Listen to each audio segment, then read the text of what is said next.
Hello and welcome to ETBFSI. You're watching FinTech Diary, and today I have a very interesting guest with me, Mr. Rahul Gupta from Avanti Finance.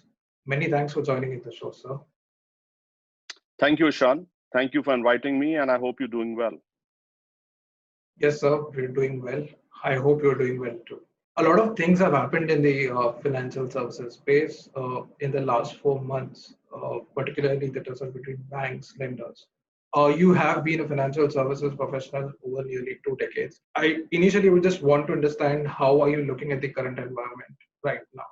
Ishan, as you rightly said, a lot of things have happened. So let's try and break this up into both the demand side and the supply side. So as economic activity picks up, the demand for credit is obviously going to go up.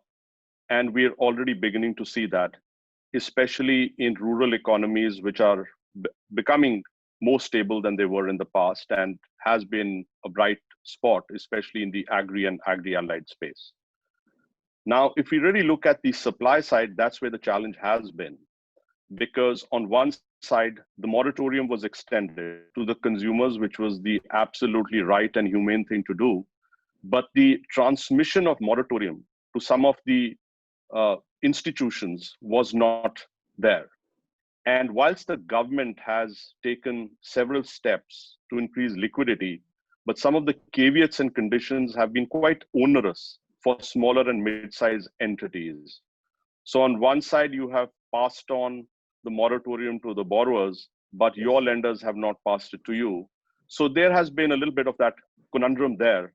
But hopefully with collections increasing as economic activity picks up, liquidity is getting better, and hopefully we will see some stability coming back over the next few months. So for Avanti Finance, you have been into operations for nearly over 2 years right now. How has the overall journey been?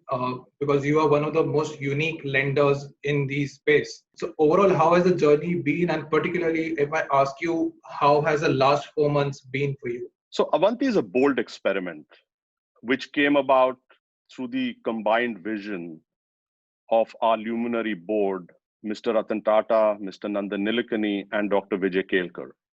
And they had a common purpose to make sure that the lives of people at the bottom of the pyramid become better through the intervention of affordable financial services given in a timely manner.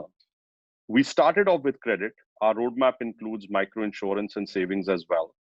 And all of this delivered in a purely digital fashion so that the process can be seamless, the cost of acquisition is lower, and we also manage our risk through the community partners we have, where there's a big trust-based lending system. So if we calibrate all of this, the journey has been very interesting. We have built strong proofs of concepts across 9 states. We are now in over 80 districts. We are seeing very good behavior on our portfolio through our customers. We are seeing the impact that Avanti loans are making in their lives. And we are seeing the adoption of the digital model that we have and our unique digital spine, which we call paperless, presenceless, and cashless. The last 4 months, we've seen a few interesting pivots. So I would be cliched if I said, or I would sound cliched if I said it's been challenging. It has been for everybody. But what we saw is that because on one side, we are building a lending model on our balance sheet, but our bigger play is to offer this technology spine we built to other financial institutions, development financial organizations, NGOs, marquee foundations. We are seeing a pickup of that value proposition of ours. So the platform side of our business has garnered a lot of interest, and we will be announcing some partnerships with renowned players in the financial services segment quite soon. So you did mention that you are experimenting and experimented 9 proof of concepts. I would want No, you. I said over 9 states. So the proof of concepts are more. The geographical distribution has been in over 9. So can you just explain one of these models, like how do these models actually work out? Based on these proof of concepts, what has been the response from your partnerships over there and the response from the last end user? So if let's take a step back to our vision. So our vision is essentially to onboard the next 100 million or the underserved and unserved into the formal financial system. The problem we are trying to solve is that today there are over 150 million households which don't get access to formal financial services. And therefore, that creates an issue of not having the right economic opportunity. People stay in poverty, or if they get out, they come back, and they don't have the opportunity to build sustainable livelihoods, which is what we're trying to do. So, from a market access perspective, we have curated a set of partners, which is a combination of social sector enterprises, NGOs, business correspondents, as well as some agtech companies, which have deep roots with the communities they serve. As a result of it, the credit products that we offer are tailor-made according to the cash flows and needs of those individuals and communities. On top of that is the layer of the digital spine. So we're able to access these customers quicker, at less cost, and we also get to see the trust-based signals that come to us in terms of the repayment because of the deep-rooted connections that our partners accord us. It's been very, very encouraging.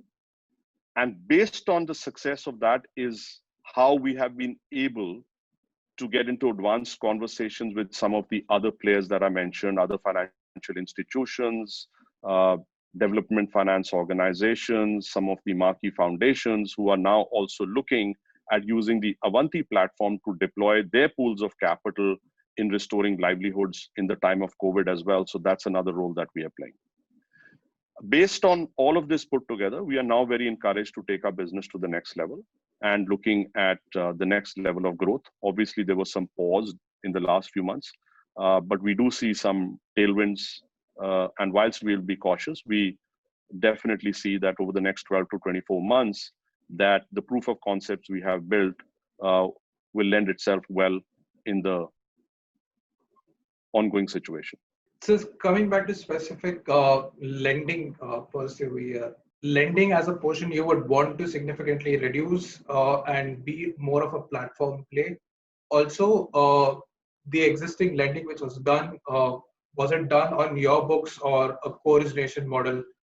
Just trying to get a picture, like how would you be balanced on the lending aspect of the business, given the times are challenging right now? So whatever we have done so far, we has been on our balance sheet, and the idea was that we were trying to do something very different.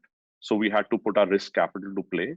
Now, due to the success of the model, obviously we've learned some things have gone well. There are some things we've learned from where we could be better.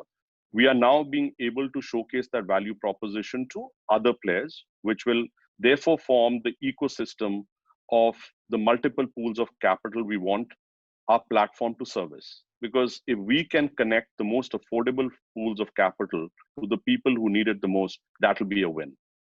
So far, everything has been done on our balance sheet.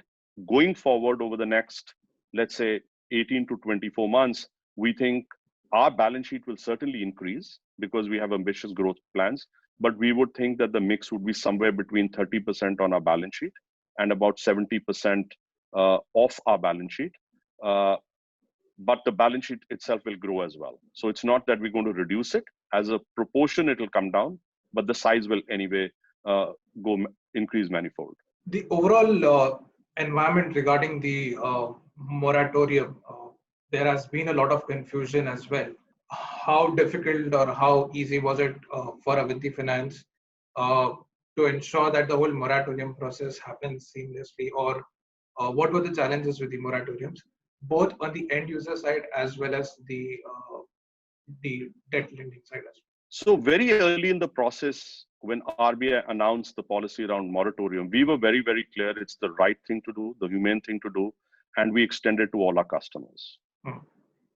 So that was done unhesitatingly in the spirit of what it was meant to be.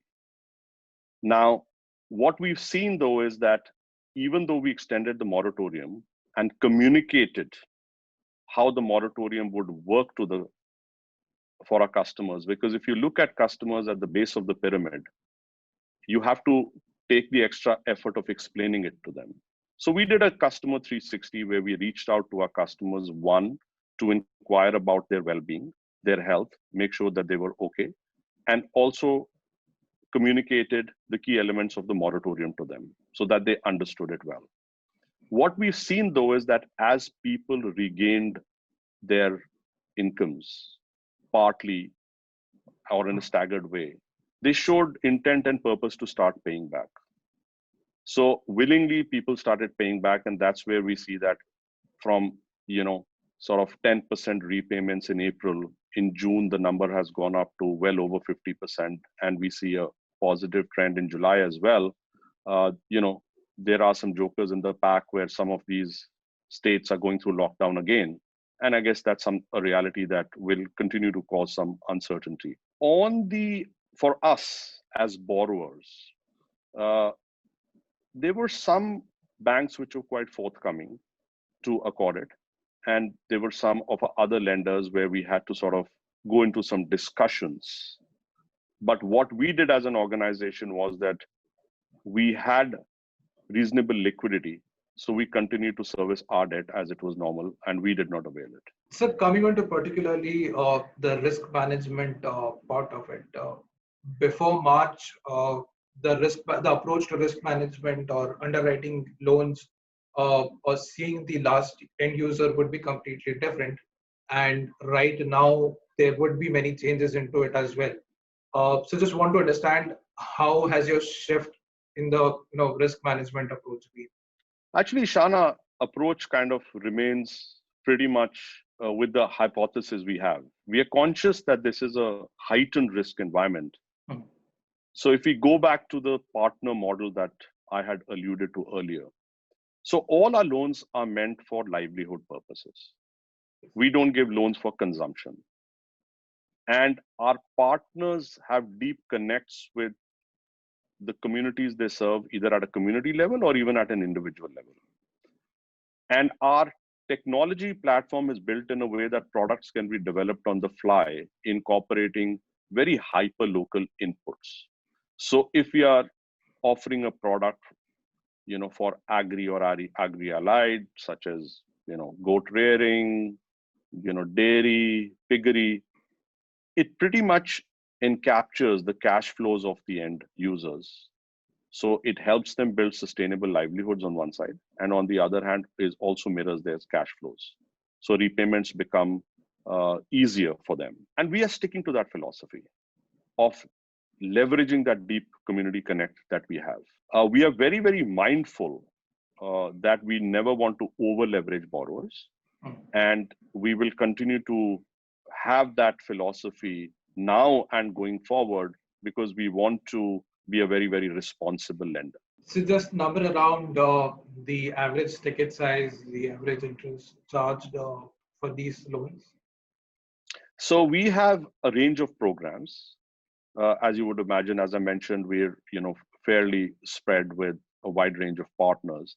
So we have we have two customer segments essentially. One is the end retail customer, and where the average ticket size is roughly about between 45 to 50,000.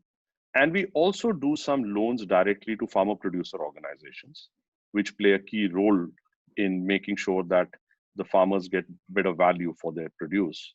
And there the ticket sizes could be anything 50 lakhs, even going up to a couple of crores, depending on our relationship and comfort with those organizations and their ability to service what they are borrowing from us. So that's sort of the range. In terms of interest rates for some of these institutional loans could be, in the range of 16 to 17%. Retail loans can be between 19 to 22, 23%, depending on the cost of acquisition and some of the nuances that we may have with each of the partners through whom we are accessing our market and servicing the market. So while you did mention that you have a very different approach over here in terms of going to the market and reaching out to the last end user. A month back, country's largest lender SBI decided to venture specifically into this space. Just want to hear your thoughts. Is it like that's the market to be in right now, or just your thoughts on this? We definitely welcome somebody like an SBI to come in. There is a huge market which needs to be served. So, a lot of people at the base of the pyramid who don't have access to formal financial services. One of the principal reasons why Avanti is there. So the more entities that come in, the better it is. So if you see the role that the MFI institutions have played in terms of increased proliferation into this segment over the last 10 years, now if you look at the next 5 or 7 years, one is that the digital delivery models will play a bigger part, but you now need to also look at the next 100 million who are still excluded. So somebody like an SBI coming in is great. And for us, we also look at partnerships with organizations like SBI. And that's where the philosophy of building an open and collaborative platform where we have an ecosystem of lenders who can leverage the capabilities we built on our technology, the access to customers, the lower cost of administrating financial services and managing risk, which one, you provide access, you provide it at an affordable manner, and you provide it in a sustainable manner. So we welcome more players to come into this market. So one particular last question, going forward, I won't ask you for a long term, but since a lot of uncertainty is there right now. Going forward, what is your focus in terms of business strategy? While you did mention the digital model and the platform model, we just want to understand where are you focused in the short term. Second, the nitty-gritties involved in onboarding the right partner. So we're relatively new in our journey. So this is the time for us to sort of move forward, right? So yes. We have experimented with a few things. We have learned along in this journey, and now we have to take the business forward. So let's just look at short term, and let's say we define short term in the next 12 months. So the next 12 months really will be to fortify our presence with our existing partners, activate some of the other partners which we have been in discussions with, and get on a series of respected names who are other financial services institutions to be our platform partners. And all of this put together will help us grow our business, multifold, and help us make an impact into the lives of people who are at the bottom of the pyramid and who also need restoration of livelihoods due to the dislocation that has been caused by COVID. So we would say that is one. The second part would be continuing to strengthen our platform. So our platform, it's an ongoing journey there. We have our strategy there is that it has to be population scale. It is highly flexible, where product development happens on the fly, incorporating hyperlocal inputs, and aids mass customization versus standardization that is typically adopted by others, and a minimalistic API-driven design that accords seamless interaction with other financial institutions. So continuing to strengthen that platform, and as we grow, making sure that we continue to hire talent, which is mission-driven, purpose-driven, which is the journey of Avanti. Thank you so much, sir. Those were some really great insights. We wish you all the best. Many thanks for watching ETB FSI. Thank you.